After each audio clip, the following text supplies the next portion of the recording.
샬롬 유선상의 구속사 천국열차 유도순 목사님의 신구약 성경 파노라마를 낭독하는 시간입니다.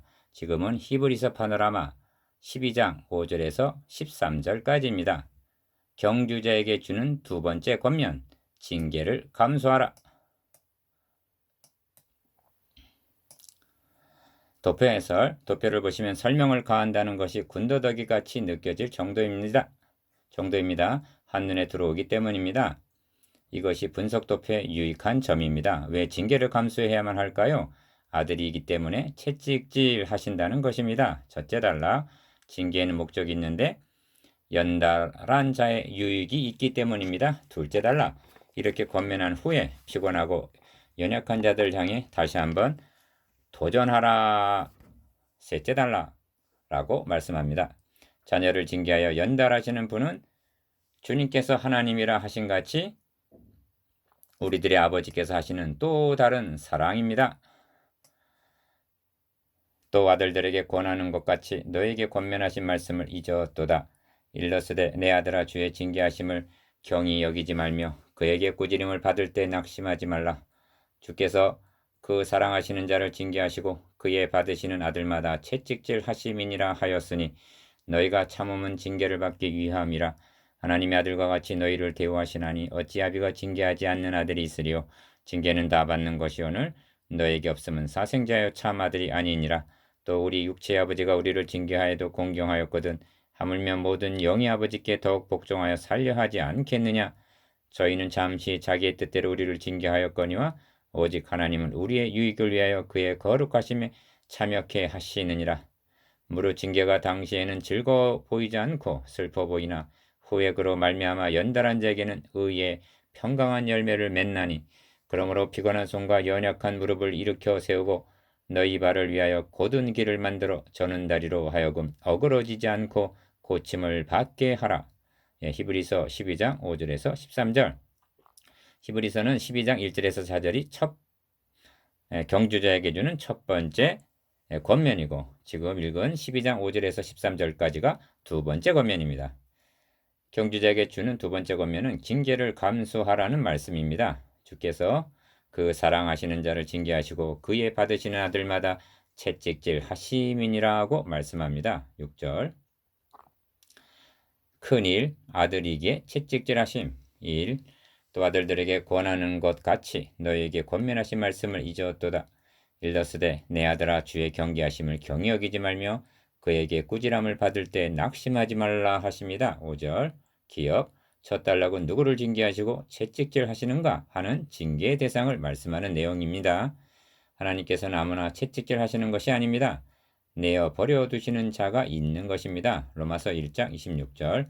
히브리서 기자는 잠언을 인용하여 사랑하시는 자를 징계하고 그의 받으시는 아들마다 채찍질 하심이라고 말씀합니다. 잠언 3장 6절. 그러므로 만일 징계가 없다면 그는 사생자여 참 아들이 아니니라고까지 말씀합니다. 8절. 그럼에도 불구하고 미련한 우리들은 징계를 당하게 되면 하나님은 나를 사랑하시지 않는가 보다 하고 의심하며 원망하기까지 하고 있지 않습니까? 니은 여기 명심해야 할 중요한 요점이 있습니다. 징계를 당할 때 어떤 반응을 일으키는가 하는 점입니다. 두 가지 상반된 반응을 보이는데 경히 여기는 반응입니다. 5절. 이는 그 사건을 통하여 말씀하시려는 하나님의 경고를 무시한 채 우연히 일어난 일로 여기는 행위입니다. 이와는 반대로 낙심하는 반응입니다. 이는 하나님이 계신다면 왜 이렇게 하시겠느냐는 원망과 회의의 반응입니다. 문제는 경히 여기든 낙심하든 모두가 불신앙에서 온다는 사실입니다. 성경은 그렇게 하지 말라는 5절 말씀부터 하십니다. 크니 연달 받은 자의 유익, 작은 이 주께서 그 사랑하시는 자를 징계하시고 그의 받으시는 아들마다 채찍질 하심이니라 하였으니 너희가 참음은 징계를 받기 위함이라. 하나님이 아들과 같이 너희를 대우하시나니 어찌 아비가 징계하지 않는 아들이 있으리요 합니다. 6절에서 7절. 기억. 둘째 단락에서는 왜 사랑하시는 자 그의 받으시는 아들마다 채찍질 하시는가?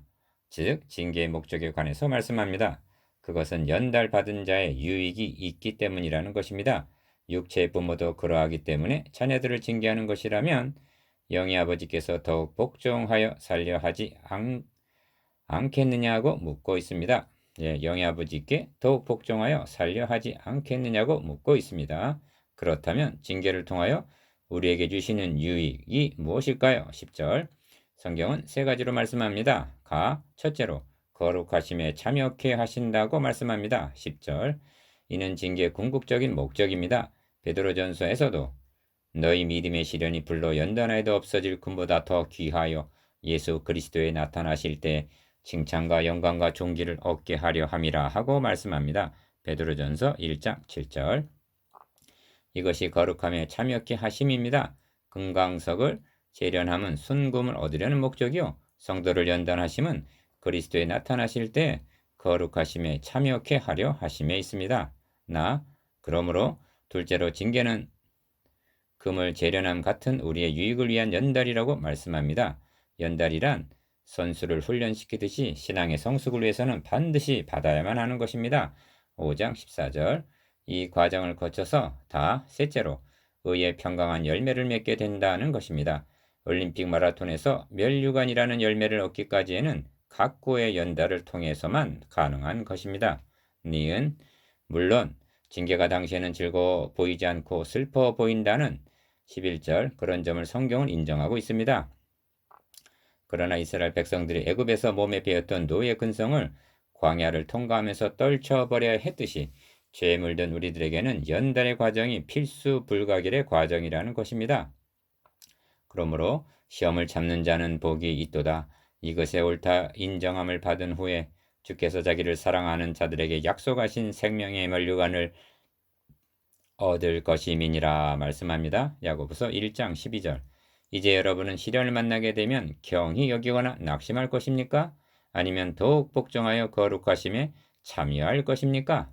큰 삶, 다시 한번 도전하자.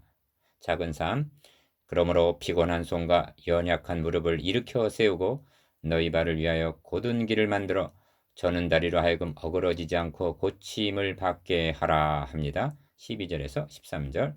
기억, 셋째 단락에는 피곤한 손, 연약한 무릎, 저는 다리가 있습니다. 이 상태로는 우리 앞에 당한 경주를 1절 한다는 것은 불가능합니다. 이는 낙오자가 될 수밖에 없는 상태입니다. 그러므로 피곤한 손과 연약한 무릎을 일으켜 세우고 저는 다리로 고침을 받게 하라고 격려합니다. 이는 낙오하려는 경주자에게 다시 한번 도전하라는 코치의 명령인 것입니다. 나누어 봅시다. 1. 누구에게 왜 징계하십니까? 2. 징계의 유익이 무엇입니까? 3. 그에게 주는 도전이 무엇입니까?